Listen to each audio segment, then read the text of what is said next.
Igreja Evangélica Testemunho Apostólico. Glória a Deus. Você que tem a sua Bíblia, abra ela no livro de Ageu, capítulo de número 2. Para os que estão acompanhando nas redes sociais, nós queremos desejar a paz do Senhor Jesus e que você faça parte desta festa também. Venha nos visitar. Nós estamos localizados na Avenida Raquel Shop, número 7617. Venha fazer-nos uma visita, nos acompanhe pelas redes sociais e que a sua vida seja também abençoada. Todos acharam? Quem achou, diga amém. Ageu, capítulo de número 2, versículo de número 9, vai dizer assim: a glória desta última casa será maior do que a da primeira, diz o Senhor dos Exércitos, e nesse lugar trarei a paz, diz o Senhor dos Exércitos. Quem está dizendo é o Senhor, o que nunca perdeu uma batalha. Senhor, nosso Deus e nosso Pai, eis aqui a tua palavra, meu Deus, eis aqui a tua igreja, a tua noiva. Meu Deus, que neste momento o Senhor venha falar por intermédio da tua voz, da tua palavra, Senhor. Usa, meu Deus, a minha vida como instrumento em tuas mãos, ó Pai. Pai, que este lugar, meu Deus, seja repleto, meu Deus, pela tua glória. Espírito Santo de Deus, toma o teu lugar neste altar, Senhor. Pai, que o Senhor venha, meu Deus, ter a liberdade, meu Pai querido, de fazer o que lhe apraz, Senhor, em batizar com o Espírito Santo, em renovar, meu Deus, em novas línguas, meu Pai, em derramar os dons do Espírito Santo. Senhor, tens a liberdade de agir na tua igreja e que o teu nome seja glorificado. Você que crê nisso, aplauda o nome do Senhor Jesus. Tome o seu assento em nome de Jesus. Glória a Deus. Amados, nós estamos diante de um texto escrito pelo profeta chamado Ageu. Dentro do contexto histórico, o povo está sendo animado para a construção do templo. E o interessante é que o povo está voltando do exílio. E o que nos chama a atenção é que os profetas foram levantados para trazer ao povo um alerta, para trazer ao povo um despertar. E agora o povo de Israel estão divididos em dois reinos: o reino do sul e o reino do norte, um com a sua capital em Israel e a outra em Judá, ou o reino do sul e o reino do norte, um com 2 tribos e outro com 10 tribos. Agora Israel é invadida e destruída pelos assírios. Judá é levado cativo pela Babilônia. E o interessante é que eles passam no cativeiro, e ao final do cativeiro, Deus levanta um homem chamado Ciro. Ciro vem e dá carta para que o povo volte para Israel, para edificar o templo, para voltar para Israel e edificar as suas casas. Agora o povo começa a voltar, alguns voltam, alguns ficam. Os que voltam, mas estão com desânimo.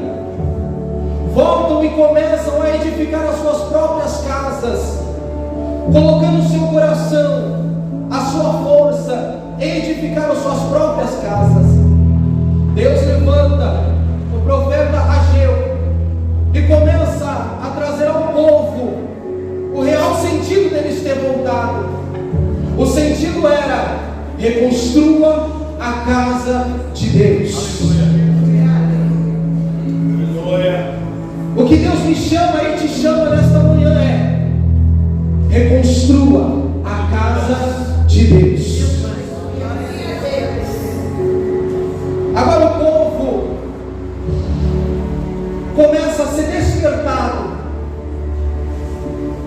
Quando o povo entra nesse despertar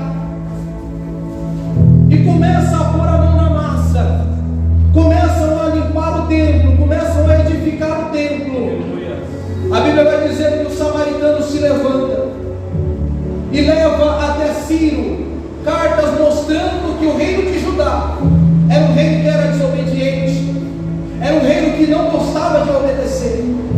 Agora Ciro vai pegar e parar a construção do templo, pedir para o povo parar a construção. Compreenda que em toda obra sempre terá os que vai se levantar contra a obra. São 14 anos de história, e quantos foram os que não se levantaram? Quantos foram os que não colocaram uma camisa porque pensavam que a obra não iria ir para frente? Só que a Bíblia vai nos dizer que o profeta Ageu se levanta e fala para o povo voltar, lembrar dos mandamentos, e é levado a Ciro as cartas em que existia um decreto em que eles tinham que construir o templo. Entenda que Deus determina, o que Deus escreve. Homem pode tentar parar, homem pode tentar barrar, mas o que Deus escreveu a respeito desse lugar será concretizado. O que Deus escreveu a respeito da tua história, da minha história, será concretizado, porque Deus é o Senhor dos exércitos, um Deus que nunca perdeu batalha. E agora Ciro vai liberar o povo em um segundo decreto, ir e construir o templo. Quando ele dá esse decreto, o templo é construído. Em 515, o templo já está de pé. Só que agora o povo começa a olhar para o templo e vê que o templo não tem a mesma glória que o templo que era o primeiro de Salomão. Dentro da história vai dizer que até os pregos eram feitos de ouro. Então o povo está olhando para o templo que não tem a mesma largura, não tem a mesma dimensão, e começa a ver que o templo é pequeno, não tem formosura. E o que nós vemos é que o povo começa a se desanimar novamente, por conta do que aquilo que eles acabaram de edificar não chega aos pés do primeiro templo. Vê isso dentro de mim, dentro de você? Muitas das vezes a gente estamos dentro do ministério, dentro da igreja, e achamos que nós não somos tão grandes, nós nos diminuímos, nós falamos assim: como é que eu posso fazer? Sendo que tem gente mais capacitada do que eu, gente melhor que eu.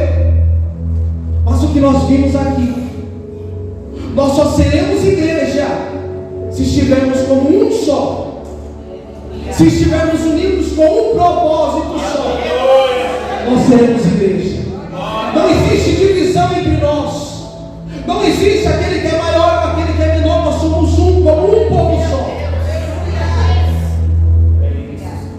E o povo agora está olhando para o templo, o povo agora está observando o templo e vê que não tem a mesma glória. E a Bíblia vai nos dizer que o tempo passa, o povo está desanimado, porque o segundo templo não tem a mesma glória do que o primeiro. E aí Deus levanta Ageu e diz: a glória desta última casa será maior do que a primeira, diz o Senhor dos exércitos. Só que a revelação de Ageu é muito maior. Ageu está falando para o povo, para animar o povo, dizendo que a glória daquele último templo seria maior do que o do primeiro. Neemias e Esdras entram agora dentro dessa história. Os samaritanos colocam fogo nas portas, derrubam os muros, fica sabendo. E agora pede cartas para reconstruir os muros. Compreenda que sempre Deus vai levantar alguém, porque a obra precisa. Não ache você que está sentado, que Deus te chamou para ficar sentado. Existe uma obra a ser concluída, existe uma obra a ser feita, e Deus conta com os trabalhadores.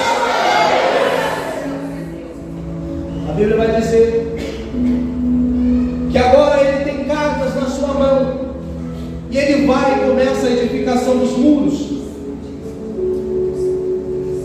Os muros são erguidos, Deus dá vitória. Tem os opositores, mas o muro continua sendo erguido. Tem os opositores, mas as brechas começam a ser tampadas. Só que faltava ainda uma coisa. O povo ainda estava desanimado. Deus levanta Esdras. Esdras começa a edificar o povo na questão da palavra e dos cultos a Deus.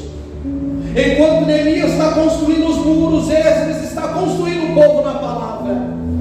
Esdras está edificando o povo na palavra. Agora está o povo edificado na palavra e os muros levantados. Passa-se o tempo. E agora Cristo entra dentro do templo. Jesus entra em Jerusalém. Só que Ageu já tinha profetizado. Por isso que eu digo que a revelação de a glória do primeiro templo será maior do que o do primeiro, é porque a profecia iria se cumprir. Aleluia! Ageu, capítulo de número 2, versículo de número 7. E farei tremer todas as nações, e virá o desejado de todas as nações, e encherá a casa de glória, diz o Senhor dos Exércitos. Jesus entra. O desejado de todas as nações entra dentro do templo. A Bíblia vai dizer em João, capítulo de número 2, que Jesus entra dentro do templo e encontra dentro do templo os comerciantes. Os comerciantes estão ali vendendo animais, estão vendendo pombas para o sacrifício. Jesus faz uma azorrague e derruba todas as mesas dos cambistas. Só que o povo que está ali dentro indaga a Jesus: por que você faz isso? Jesus, para cumprir o que foi dito, diz: derruba esse templo, em 3 dias eu construirei ele. Derruba esse templo, em 3 dias eu construirei ele. Só que ninguém entende nada. Ninguém compreende o que Cristo acabou de dizer. Dentro da minha concepção, eu compreendo que eles começaram a pensar em dizer que, a respeito de Ageu, como ele pode dizer que vai destruir esse templo e construir, sendo que o templo já foi construído? Levou anos para esse templo ser erguido. Como é que ele vai destruir e edificar novamente? Ele só é um homem. O interessante é que os discípulos vão compreender depois que Cristo morre e ressuscita, porque eles vão entender que Jesus não estava falando de paredes feitas por mãos de homens. Jesus está dizendo: destrua este templo feito por mãos humanas, e no terceiro dia eu edificarei o meu templo. Paulo vem da história em 1 Coríntios dizer: e vós sois templos do Espírito Santo.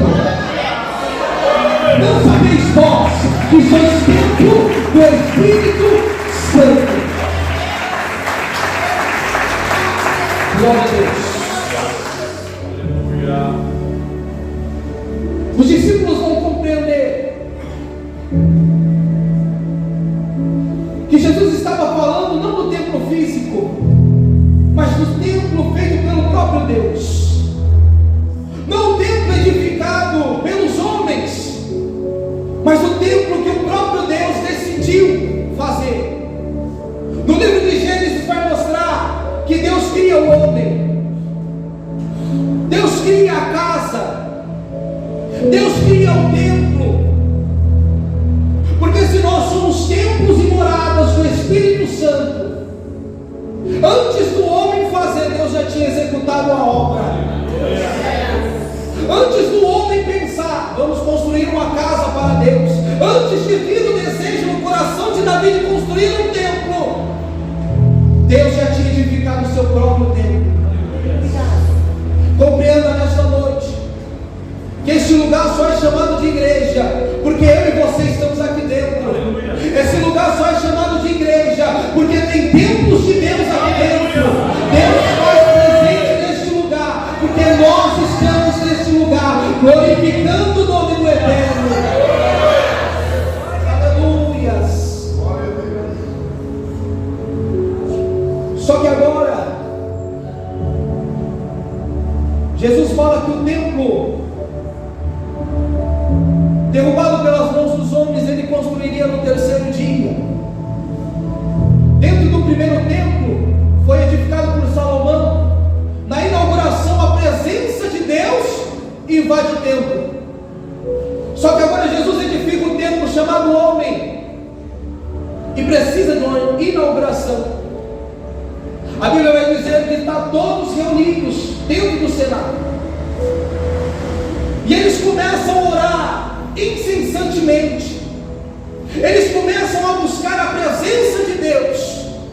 A Bíblia vai nos dizer que de repente, aleluia. Repete comigo, de repente, sobreveio tão forte vento. Feche os teus olhos. Começou bem assim, ó.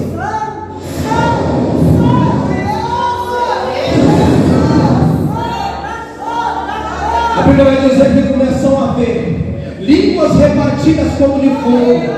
Eles começam a ver, pelos olhos da fé, línguas repartidas como de fogo, e começaram a falar em novas línguas, a qual o Espírito de Deus começou a batizar a cada um, e começava um a profetizar, outro a dizer glória, outro aleluia, outro glorificar, outro levantar a mão. A igreja começa a ser cheia do poder de Deus.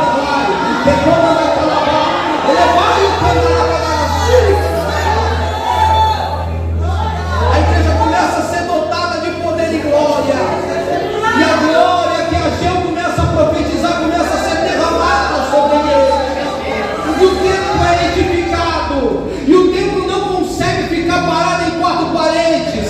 O templo começa a sair para fora e pregar o evangelho, mas o evangelho com poder, o evangelho com cura, de pecar lá,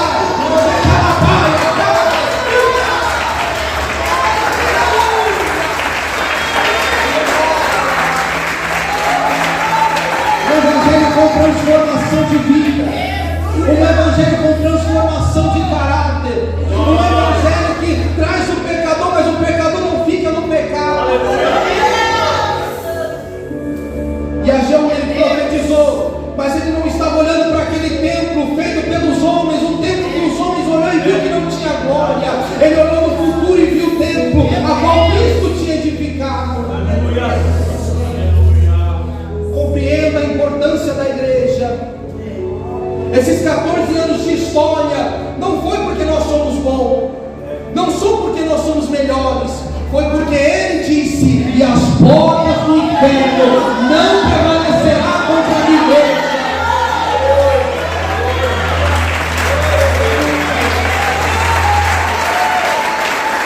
É sobre a pedra que a igreja foi edificada. Em algumas traduções vai dizer que pela rocha ela foi edificada. É por esta rocha que estamos aqui. Esta rocha é Cristo. Nós estamos fundamentados naquilo que Cristo deixou para a igreja.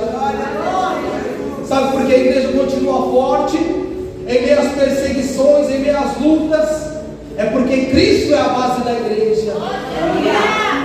É tão lindo chegar numa festa, é tão lindo saber que mais um ano o Senhor cumpriu a sua palavra em dizer que as portas do inferno não prevaleceriam.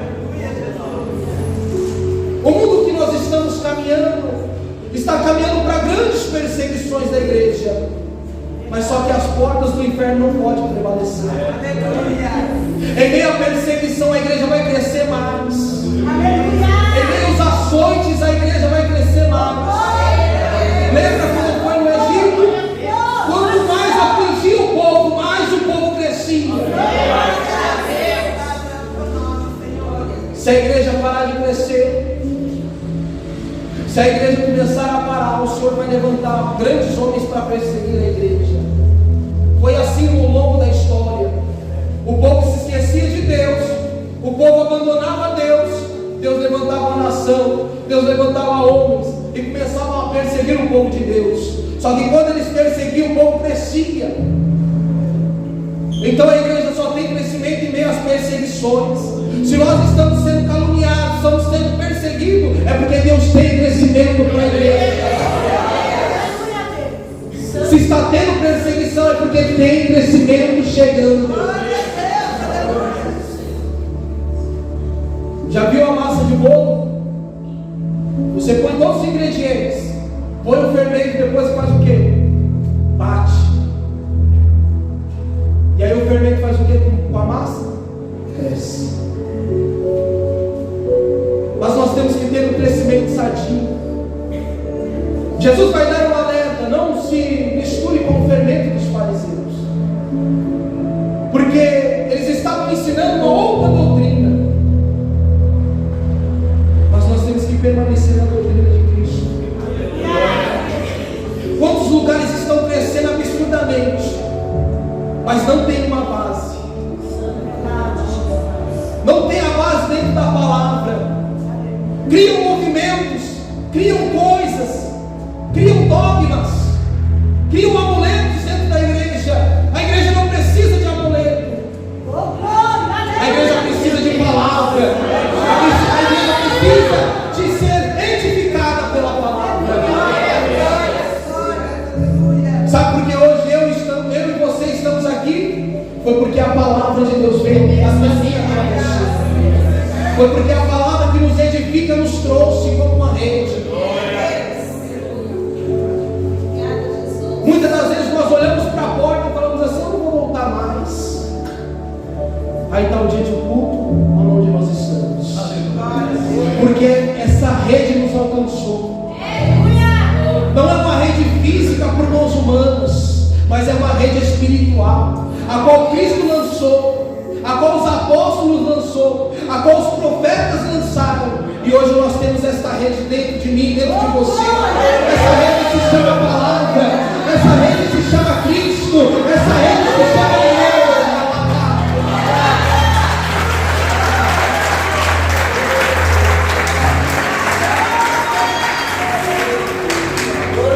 E toda rede que tem a finalidade de pegar peixe, ela traz esse peixe para dentro do barco. A Bíblia vai dizer que Deus manda Noé construir uma arca. Nós estamos falando de construção. Deus fala para Noé: construa uma arca, porque eu vou destruir a terra. Eu vou lançar um dilúvio sobre a terra. Tudo que tem fora da arca vai morrer, mas tudo que tiver dentro da arca será preservado. Hoje Noé não está entre nós, mas a arca é chamada igreja. Se você estiver dentro desta arca chamada igreja, pode ter certeza, o mundo pode estar acabando lá fora, mas você será preservado por Deus. A igreja ainda continua sendo preservada, porque a igreja ainda tem um dono. O dono desta igreja é Cristo. O dono desta igreja ainda é Cristo. Aleluia. A chave da igreja pode estar na mão do pastor Pereira, mas o pastor Pereira também tem a consciência de que a igreja é de Cristo. Diga: eu sou templo do Espírito. Eu sou morada do Espírito. Eu sou a casa que Ele decidiu habitar. Você pode glorificar o nome do Senhor?